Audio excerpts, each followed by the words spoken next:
Oi, gente. Obrigado por ter se juntado a gente em mais esse webinário sobre gestão de cenários, onde falaremos sobre a gestão dos superfundos em fevereiro de 2024, mas também sobre o ano de fevereiro de 2024, obviamente. E eu estou aqui acompanhado da sócia e CIO, Chief Investment Officer, Magali. Magali, super obrigado por ter vindo em mais esse webinário comigo. Prazer estar aqui, Pedro. Vamos logo falar sobre o que aconteceu o mês passado. Eu sei que você gosta sempre de começar falando sobre os perfis de risco, as carteiras, uma visão mais maior, vista de cima. Como é que como é que foram os perfis de risco? Muito bem. Exatamente, Pedro. A gente sempre gosta de lembrar que a Fiduc funciona como uma solução de investimento e não como uma oferta de um produto ou outro. Por isso que é importante a gente observar, né, o desempenho dos perfis de risco, né? Então, nesse mês, aqui os perfis de risco estão em verde claro, né? A gente teve os três perfis subindo mais do que o CDI, né? Ah, então, a gente teve um mês bom, mas eu acho que é importante a gente destacar aqui que, no geral, para o mercado brasileiro, fevereiro foi um mês relativamente forte, né? Acho que teve uma influência também do mercado lá fora, que também foi para o lado mais positivo, principalmente as bolsas, né? Aqui no mercado local, a gente teve a continuação da recuperação do mercado de crédito privado, que afetou positivamente os fundos ligados a CDI e inflação, mercado imobiliário também, e do lado mais fraco a gente teve o real, né, que desvalorizou em relação ao dólar, e os fundos multimercados.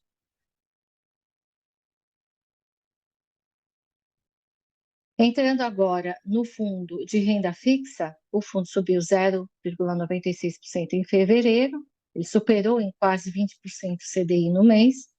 O slide da esquerda mostra a alocação do fundo por estratégia e o da direita a atribuição. Em azul escuro aqui a gente tem o retorno da classe de ativo no mês e em azul claro a atribuição, ou seja, quanto da performance do superfundo, né, é responsabilidade da estratégia. Então, isso obviamente inclui o peso também daquela estratégia dentro do nosso fundo. O mercado de crédito privado, como falei, apresentou mais um mês de performance positiva, já são 10 meses de recuperação. O processo de queda dos spreads de crédito, tanto em CDI quanto em IPCA, que vinha acontecendo de uma forma gradativa nos últimos meses, foi acelerado no mês passado, muito em função da publicação das resoluções do CMN, que tratam de restrições para as emissões de títulos isentos, como as LCIs, LCAs, os CRIs e CRAs, ou seja, parte da demanda para esses tipos de emissões foi canalizada para o mercado de crédito privado, o que causou uma queda mais forte dos prêmios de risco, ou seja, né, teve um impacto de valorização nos papéis. Esse mês, essa dinâmica ela foi um pouco mais acentuada aqui nos fundos de crédito e inflação, que são aquelas debêntures de longo prazo indexadas ao IPCA, mas também afetou positivamente os fundos de crédito CDI, como a gente pode observar aqui nesse gráfico. Então, a gente tem duas dinâmicas hoje favorecendo esse mercado, né? Uma que é a queda da Selic, que reduz o risco de crédito, e a outra é o fluxo para a categoria, que cria uma pressão de demanda sobre os papéis.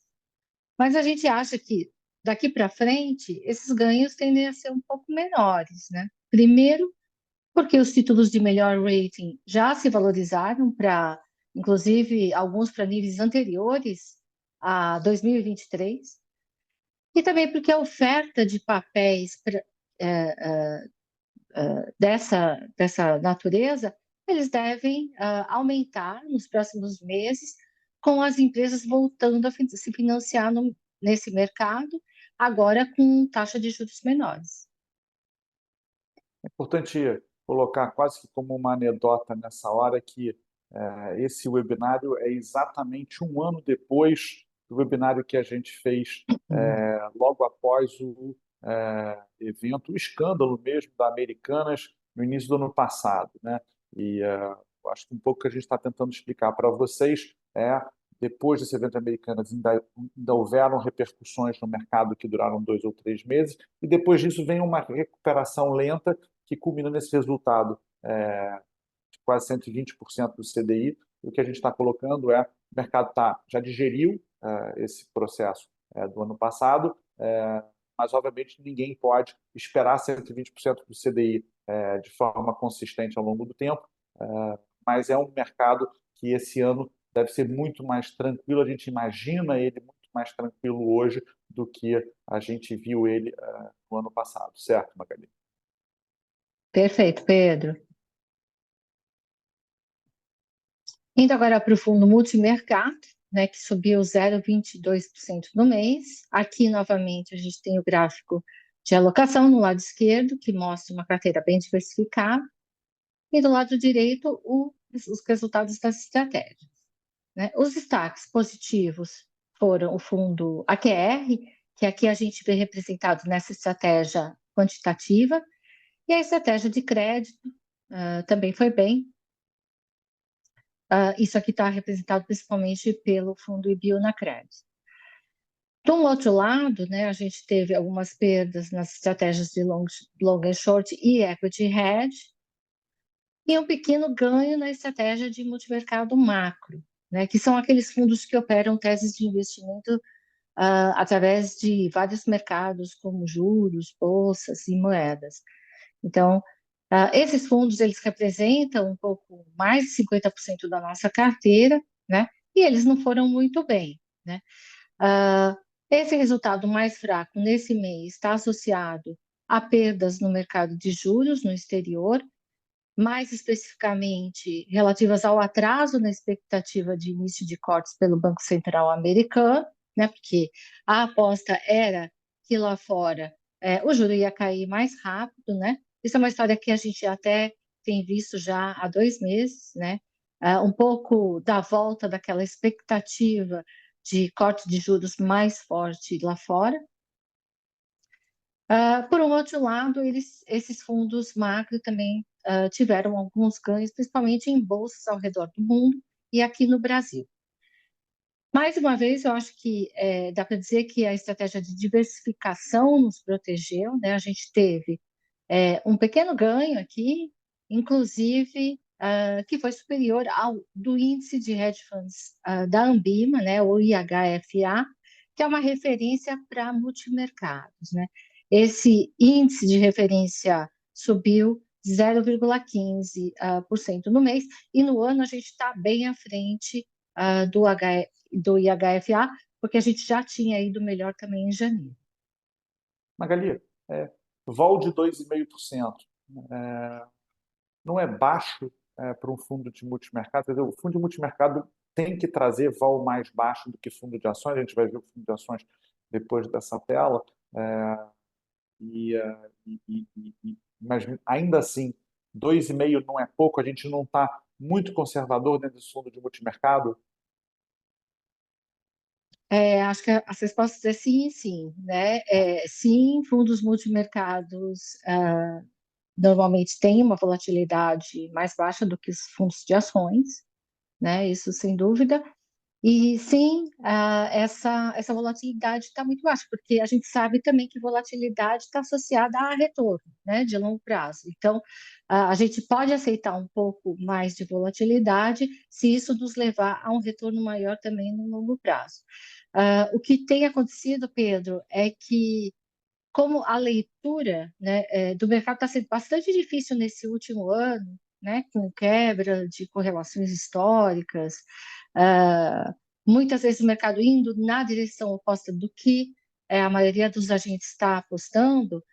O que tem acontecido é que os fundos multimercados têm tirado um pouco o pé do acelerador em termos de risco, né? Então, esse é um movimento que a gente tem visto assim de uma maneira bastante generalizada, mas isso, como você falou, ele não é desejável de uma maneira sustentável. É bom a gente preservar capital, né, no momento que não existe uma convicção para fazer uma aposta mais forte, mas isso não é sustentável ao longo do tempo, porque pode comprometer também o retorno de longo prazo.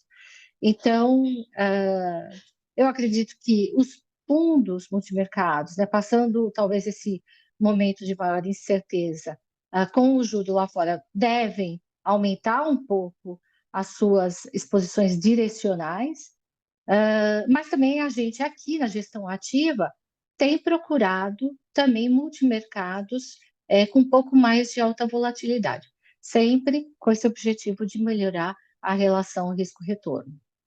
Perfeito. E sempre vale a analogia com o fundo de ações ano passado, né, que passou 10 meses ou 9 meses com resultados muito difíceis e no final do ano disparou e acabou entregando um resultado acima do Ibovespa, inacreditável em termos de absoluto relativo. Fundo multimercado é fundamental na sua carteira, se é cliente da Fiduc. Ele tem um papel, ele fica na volatilidade entre os fundos de renda fixa, um pouco mais volatilidade que o fundo de renda fixa, um pouco menos que o fundo de ações ou um fundo de renda variável, que é a mesma coisa.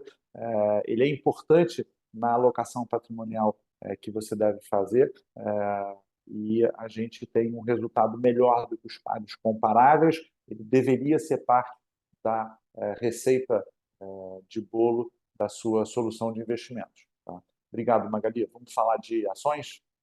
Sim, o fundo de ações subiu 1,16% no mês, mais do que o Ibovespa, que subiu 0,99%. Essa subida está em linha com o cenário externo, mais otimista, mas o Brasil ficou para trás em relação a bolsas asiáticas e americanas, tá? A temporada de resultados aqui trouxe volatilidade, penalizou alguns nomes importantes da bolsa. A China também impactou negativamente, porque os dados da economia lá estão vindo de um lado um pouco mais fraco. Então, eu diria que a Bolsa Brasileira não capturou nesse mês, de forma plena, um momento mais forte que os mercados de bolsa no mundo. O fluxo de capital estrangeiro na B3 também foi negativo, mais ou menos em torno de 9 bilhões, e isso também é resultado direto da subida do juro futuro lá fora, né? Então, e também o que, de certa maneira, explica esse desempenho talvez um pouco mais fraco da Bolsa Brasileira em relação a bolsas internacionais nesse mês. Na atribuição, a gente vê aqui que Radix e Atmos, né, esses dois fundos aqui, foram os melhores, né? Enquanto o Charles River foi o destaque negativo, aliás, um fundo que vem tido um desempenho extraordinário no longo prazo, né? Mesmo nos últimos 12 meses, mas nesse mês veio um pouco mais fraco, porque eles tinham uma posição específica num papel cujo resultado foi ruim. Acontece. Com o juro em queda e o crescimento reacelerando, a maioria dos gestores, né, e a gente também, tem uma perspectiva mais favorável para a Bolsa esse ano. Mas a gente sabe que o exterior vai continuar influenciando o comportamento do mercado, né? Como tem acontecido aí no último ano.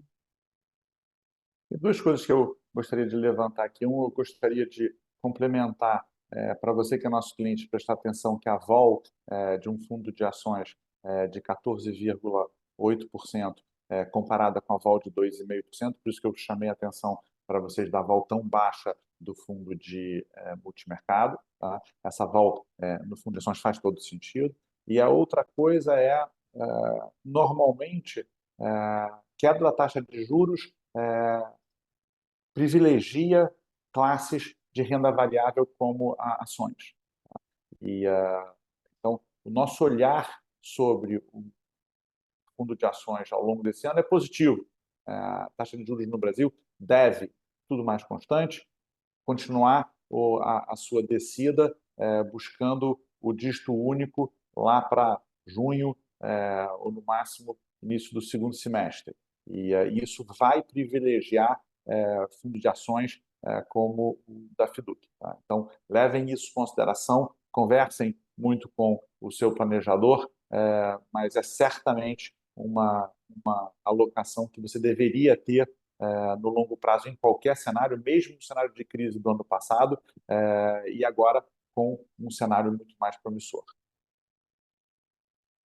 Perfeito, Pedro. E talvez aqui acho que é importante também falar para o nosso ouvinte que a exposição de bolsa dos fundos da Fiduc, ela é relativamente mais defensiva do que o Ibovespa, né? Isso a gente percebe não só no índice de volatilidade do fundo, mas olhando a carteira também, né? A gente nota um privilégio para qualidade, né? Pequena exposição às estatais, foco em empresas bem administradas, setores mais defensivos. Então, isso também ajuda a minimizar a volatilidade que eventualmente a gente pode ter pela frente. Perfeito. Indo agora para o fundo internacional, o pano de fundo no mês foi o mercado mais pró-risco lá fora. As bolsas globais subiram, consolidando aquele cenário de pouso suave na economia americana. O S&P e o Nasdaq tiveram ganhos aí em torno de 5% e 6%. Commodities também subiram, com destaque para petróleo. O ouro também subiu um pouco no mês. Acho que a exceção, realmente, a tendência foi o mercado de renda fixa lá fora, que mais uma vez refletiu as incertezas do mercado em relação aos próximos passos do Banco Central americano. Então, com isso, né, juro lá fora em alta, o dólar se valorizou globalmente, né, seguindo a alta dos treasuries, e aqui no Brasil esse avanço foi de 0,6%. Mas o otimismo, principalmente em bolsa, beneficiou o fundo, né, que subiu mais de 2%. Os principais ganhos vieram das posições das bolsas asiáticas e americanas. A gente teve algumas perdas em renda fixa americana, de acordo com esse cenário que a gente descreveu, mas, no geral, um ótimo resultado. Aqui, Pedro, eu acho que a novidade talvez mais importante é que a gente rebalanceou a carteira desse fundo nesse mês de fevereiro.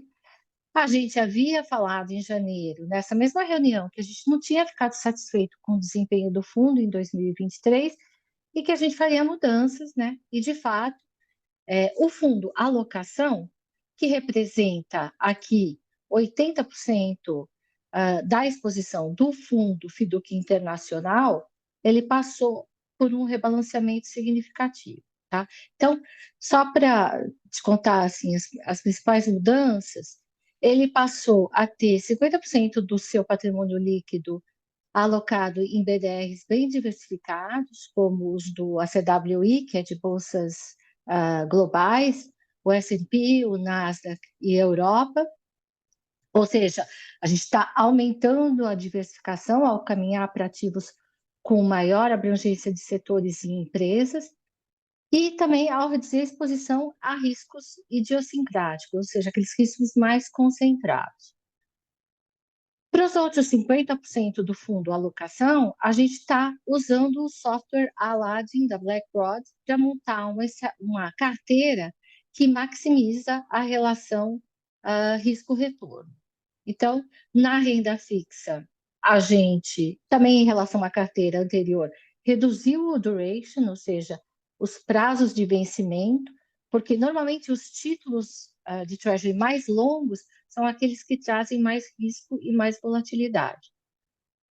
Como é que ficou essa carteira em termos de quebra por ativos, né? Então, o fundo fica com uma exposição de 13% em renda fixa, principalmente em prazos mais curtos, até 10 anos, 3% em ouro e o restante em ações bem diversificadas, incluindo já essa exposição aqui de 20% ao fundo Templeton Internacional. Então, o que a gente espera com essas mudanças, né? Então, a gente espera mais diversificação, sem ficar tão atrelado a riscos isolados. A gente espera que a carteira não fique tão descolada das tendências gerais, né? Que ela gere alfa, sim, mas que ela não descole tanto. Ou seja, a gente está adicionando um pouco mais de beta na carteira. Também esperamos menor volatilidade nos rendimentos de renda fixa e também para a carteira como um todo. Acho que eu gostaria de falar nessa hora é muito reforçar o papel que o Comitê de Investimentos tem dentro da tripla filtragem de buscar gestão ativa para todos os seus superfundos, né? E isso foi uma bola que você, Magali, cantou ao longo de alguns meses no ano passado, no início desse ano, e agora a gente está começando a ver os resultados aparecer, ou seja, o Comitê de Investimento está sempre trabalhando 24/7, né? Resultado bom, resultado ruim, está sempre olhando as estratégias, ver o que ele pode fazer, e dentro do nosso conceito de tripla filtragem, e se você não tem absoluta certeza do que é a tripla filtragem, converse com o seu planejador, ele pode te mostrar como a Fiduc desenvolveu uma tecnologia que com 3 instâncias consegue te entregar uma solução de investimentos muito mais eficiente. Uma das instâncias é o Comitê de Investimento, que é representado aqui pela Magali, e ele claramente agiu proativamente dentro desse superfundo para buscar uma execução diferente e que entregue resultados muito melhores. Então, que bom, Magali, fico feliz. Obrigado por ter explicado para todo mundo.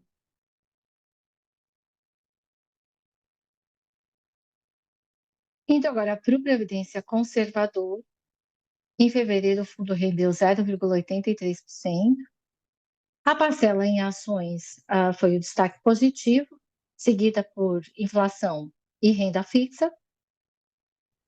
O principal detrator foi a parcela em multimercado, né, cuja valorização ficou aqui próxima de 0,19%. Mas mês onde mesmo com esse desempenho mais fraco do multimercado, que representa aproximadamente 1/4 da carteira, a gente conseguiu ficar acima do CDI, né, justamente pela diversificação. Na renda fixa, o fundo conseguiu capturar o fechamento do prêmio de risco, que a gente já tinha mencionado, né, no mercado de crédito privado, tanto através do fundo de renda fixa, como através do fundo de inflação, né?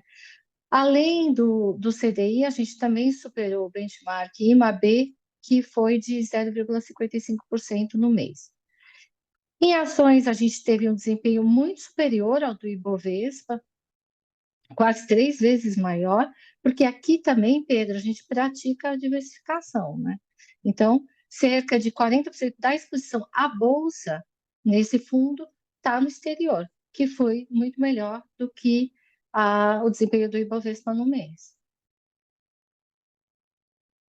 Essa é uma excelente forma de buscar. Você que é um cliente da Fiduc que tem previdência, o nosso previdência é conservador, a gente vai falar do balanceado logo depois, mas essa é uma excelente forma de você ter um pouco de exposição a risco de uma forma extremamente controlada, buscando ter resultados melhores no longo prazo. Lembra sempre que previdência é longo prazo por definição do que é previdência, tá? Mas no longo prazo você deveria buscar um pouco de risco e esse veículo é muito bem desenhado para isso. Muito, muito importante para você que quer ter um investimento com uma volatilidade menor. Olha a volatilidade desse fundo, 1,4% arredondando, e ainda assim consegue entregar resultado e buscar exposição dentro de mercados de ações e assim por diante. Vamos ver o balanceado? Sim, o balanceado subiu um pouco mais, né, de 1,04% nesse mês. A volatilidade também é um pouco maior do que é esperado, porque a gente pode ver aqui no gráfico da esquerda, né, que, em contraste com o fundo conservador, as parcelas alocadas em risco são um pouco maiores, né? E também, Pedro, é importante dizer que a composição de cada caixinha, né, multimercado, inflação, também guarda algumas diferenças em relação ao conservador, né? Aqui a gente pode arriscar também um pouco mais dentro de cada estratégia, tá? O fundo, como falei, subiu 1,04%, isso é mais ou menos 130% do CDI no mês. As parcelas de ações, imobiliário e inflação, ou seja, as estratégias que carregam mais risco, foram os destaques positivos. E aqui também, o principal detrator de resultado foi a parcela de multimercado, né, cuja valorização foi de 0,25%. Mas, no todo, também o resultado bastante satisfatório, né, que a gente conseguiu entregar aqui com diversificação. É isso, Pedro. A gente, com esse slide, conclui aqui um resumo das principais tendências e resultados do mês. Perfeito. Então, só complementando, o fundo de previdência balanceado é ideal para quem está olhando longo prazo em previdência, que é quase que uma redundância, ou toda previdência deveria ser longo prazo, mas que aceita um pouco mais de volatilidade, ou bem mais de volatilidade ao longo do tempo, que não deveria ser um grande problema, ainda que existam particularidades e até mesmo idades onde a volatilidade não faz sentido. Se tiver mais dúvidas em relação a isso, fale com o seu planejador FIDU, que ele vai ter muito mais informações sobre isso. Aliás, é um bom assunto pelo qual você deveria procurá-lo. Tem uma série de mudanças em impostos de transmissão e sucessão, que se chama ITCMD, e essas mudanças a gente está fazendo uma série de webinários e treinamentos para a nossa rede de planejadores. Se você achar importante, aproveite e converse com eles sobre essas mudanças e veja se isso não se encaixa dentro de algum tipo de estratégia de sucessão que você deveria assumir. Tá? Já deixo o recado. Por último, vou falar de novo, se você ainda não segue a gente ali no canal do YouTube, é sempre importante para você receber esses conteúdos. E Magali, muito obrigado pela explicação, parabéns pelos resultados, nos vemos daqui a um mês. A todos vocês, obrigado pela presença e pela lealdade. Até a próxima. Obrigada, um abraço.